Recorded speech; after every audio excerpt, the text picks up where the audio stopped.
don't even know where to start with these beautiful old warbirds. Apparently that's a Spitfire.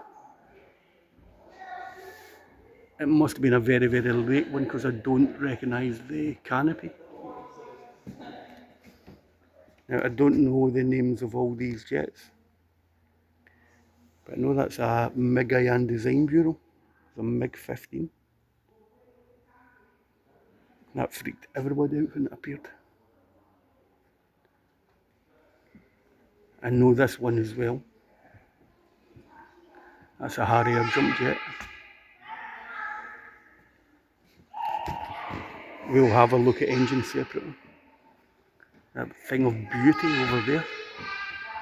And I know this from my childhood.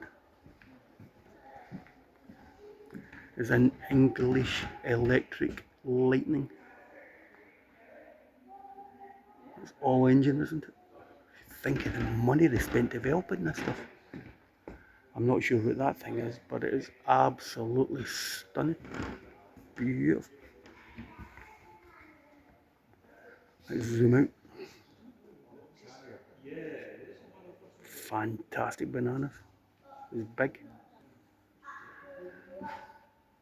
This thing is amazing looking as well. I love the landing gear on it. If I have a quick look at that, it looks as if the wings move back and forward. What else have we got?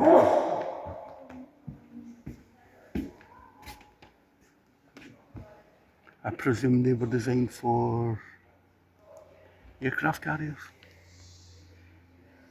Shall we go downstairs and have a quick look? Yeah, let's do that. I just don't want to film anybody else. Right, let's get a quick look at some of this stuff. The Harrier's smashing, isn't it?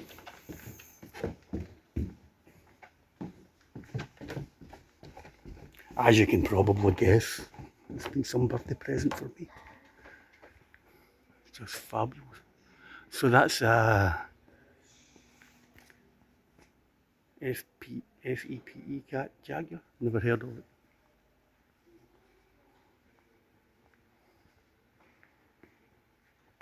What a shot. Wow. This is a Tornado. Again, I should have known about that, shouldn't I? English Electric Lightning is a biggie. Harrier jump jet, and that's a Rolls-Royce Pegasus engine, I believe. Sucked it in there and squeezed it out. These four nozzles on either side. You see them on the plane.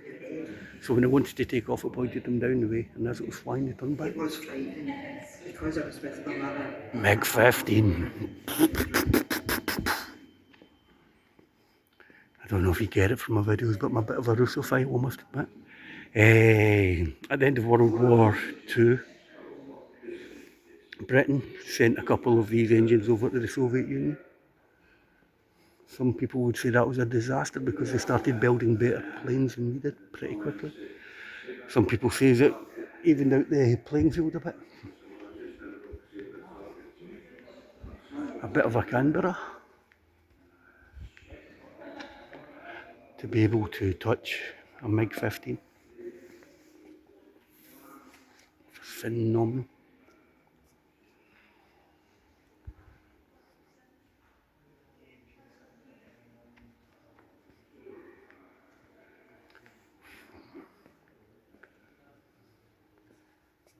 Armstrong Whitworth Meteor.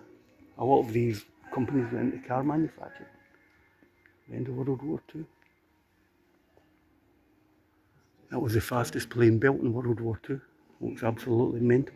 Again, I cannot believe, let's zoom out, I cannot believe I'm standing next to a Nazi.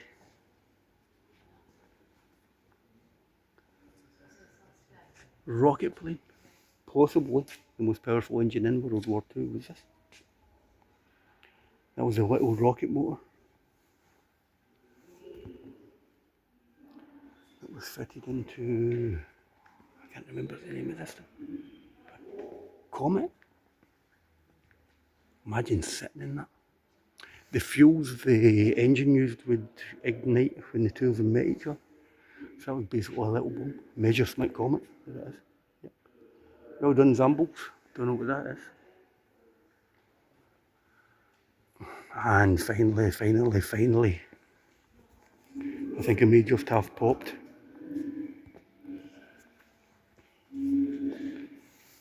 Supercharger.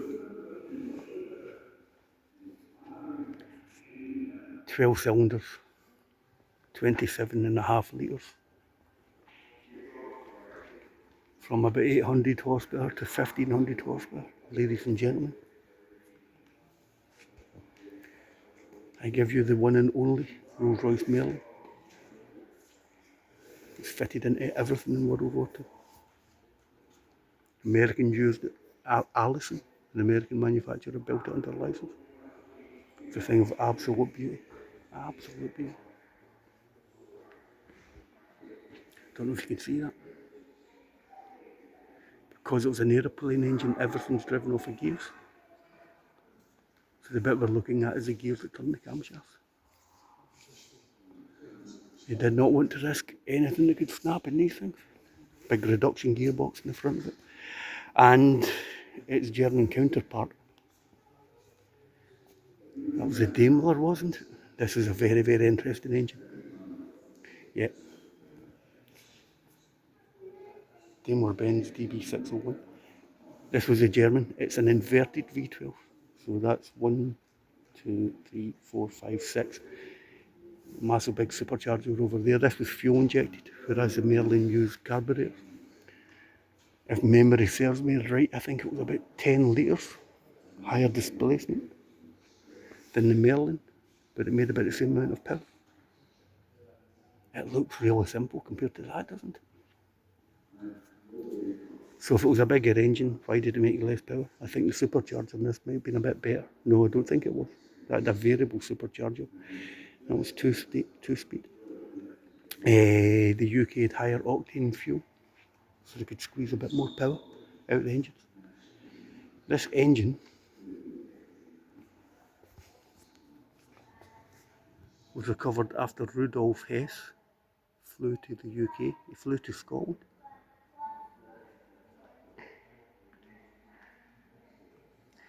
To try to convince the British not to fight World War II. Can I be controversial here and say maybe they shouldn't have fought World War II? Twin spark plugs per cylinder.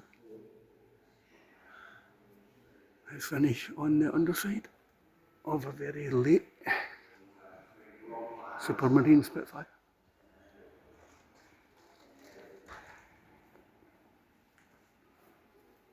Or no, let's keep going. Let's keep going.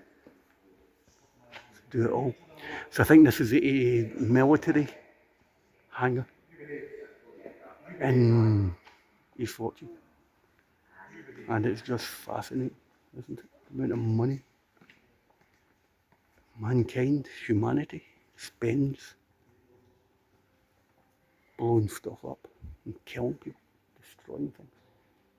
Kind of hard to get your head around a bit.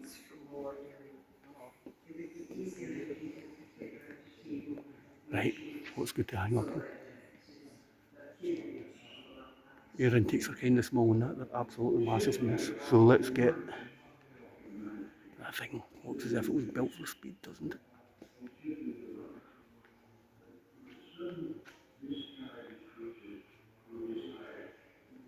There you go, my lovelies. You can thank me later.